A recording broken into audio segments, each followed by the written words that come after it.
खबर शिमला से है। हिमाचल के 3 शिक्षकों को राष्ट्रीय शिक्षक दिवस पर राष्ट्रपति द्वारा सम्मानित किया गया, जिसमें शिमला, मंडी और चंबा जिला के शिक्षक शामिल हैं। राष्ट्रीय पुरस्कार से सम्मानित शिक्षक अमित कुमार और वीरेंद्र कुमार ने शिमला में पुरस्कार के लिए सरकार का आभार जताया और नई शिक्षा नीति को शिक्षा क्षेत्र में सुधार के लिए महत्वपूर्ण करार बताया।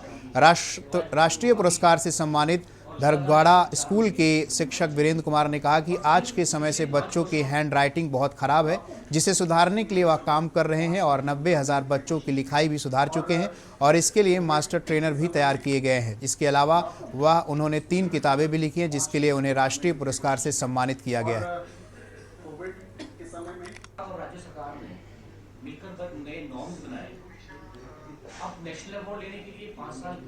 IAS और स्कूली शिक्षा हो, कॉलेज की हो, यूनिवर्सिटी की हो, हमारी सारी परीक्षाएं लेखन पर आधारित हैं। और अगर वो लेखन ही बच्चे का बेस्ट नहीं होगा तो वो जितना मर्जी जानता हो, जितना मर्जी इंटेलिजेंट हो, वो फिर अगर उसको एक्सप्रेस नहीं कर पाता, अभिव्यक्त नहीं कर पाता लिखकर, तो उसका कोई फायदा नहीं होगा। दूसरे जो सम्मानित हुए हैं, राष्ट्रीय पुरस्कार से जो शिक्षक सम्मानित हुए हैं, उनके साथ आदरणीय नरेंद्र मोदी जी का, प्रधानमंत्री जी का एक वार्तालाप भी हुआ है, जिसमें उन्होंने हमें 2 कार्य दिए हैं और उसमें मुख्य ये है कि वर्ष 2047 का जो विजन है, विजन 2047, उसका विजन ये है कि भाई हम अपने बच्चों में वो विजन तैयार करें, उसके लिए उनको तैयार कर दें कि 2047 तक मेरी पाठशाला में पढ़ने वाला बच्चा क्या क्या अचीव कर लेगा। खबर शिमला से है। भारतीय छात्र संसद के 12वें संस्करण का आयोजन इस साल पुणे में किया जा रहा है। 15 से 17 सितंबर तक चलने वाली छात्र संसद में बड़ी संख्या में हिमाचल के युवा भी शामिल होंगे, जिसके लिए रजिस्ट्रेशन किया जा रहा है। इसमें विभिन्न क्षेत्रों के दिग्गज युवा समेत 10,000 से अधिक छात्र भाग लेंगे। 3 दिवसीय इस छात्र संसद का आयोजन भारतीय छात्र फाउंडेशन और केंद्रीय खेल एवं युवा कल्याण मंत्रालय के संयुक्त तत्वाधान में हो रहा है। छात्र संसद के राज्य समन्वयक कमल ठाकुर ने शिमला में बताया कि छात्र संसद में भाग लेने के लिए 15 सितंबर तक रजिस्ट्रेशन होगा। छात्र संसद में भाषण, स्वतंत्रता, वंशवाद, भारतीय मीडिया, समान नागरिकता संहिता जैसे विषयों पर चर्चा होगी।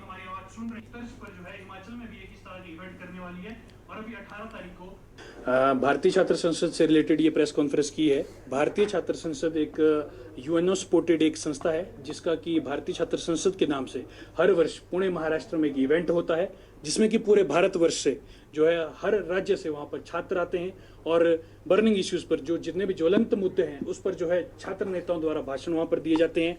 वहाँ पर संबंधित उसके राजनीतिक पार्टी हो, चाहे सामाजिक क्षेत्र के हो, बहुत से वक्ता वहाँ पर आते हैं। वो वहाँ पर उस पर समस्याओं पर भाषण देते हैं और उसका समाधान ढूंढने की कोशिश करते हैं। इसके साथ साथ कहीं ना कहीं जो वहाँ पर इसके साथ साथ यूथ टू यूथ कनेक्ट भी होता है, जहाँ पर युवा आपस में मिलकर के विभिन्न विषयों पर चर्चा करते हैं। हिमाचल के मंडी दौरे पर आ रहे प्रधानमंत्री नरेंद्र मोदी को महिलाएं उज्ज्वला योजना के तहत मिले LPG सिलेंडर वापस करेंगी। ये बात अखिल भारतीय कांग्रेस की प्रवक्ता अलका लांबा ने शिमला में आयोजित पत्रकार वार्ता में कही। उन्होंने कहा कि यूपीए 2 सरकार में जो सिलेंडर 500 रुपए का था, उसे 1,150 रुपए का कर दिया गया है। अखिल भारतीय कांग्रेस की प्रवक्ता अलका लांबा ने कहा कि हिमाचल की वरिष्ठ महिला IAS अधिकारी निशा सिंह की अनदेखी मामले में जयराम सरकार को आड़े हाथे लिया है। उन्होंने कहा कि जब प्रशासनिक महिला अधिकारी की कहीं सुनवाई नहीं हो रही है तो आम जनता किस हाल में होगी, इसका अंदाजा लगाया जा सकता है। प्रदेश कांग्रेस की अध्यक्ष जयराम सरकार को अब आराम से बैठने नहीं देंगे। उनका हर विधानसभा में घेराव किया जाएगा, उनकी जवाबदेही तय की जाएगी। मैं उससे पहले बात रखूं, 31 अगस्त को हमारे वरिष्ठ कांग्रेस नेता, हमारे प्रभारी राजीव शुक्ला जी, मुख्यमंत्री छत्तीसगढ़, प्रदेश कांग्रेस की अध्यक्ष प्रतिभा वीरभद्र सिंह जी, नेता विपक्ष मुकेश अग्निहोत्री जी, सुक्खू जी और सभी लोगों ने ये 10 गारंटी हिमाचल के लोगों को दी।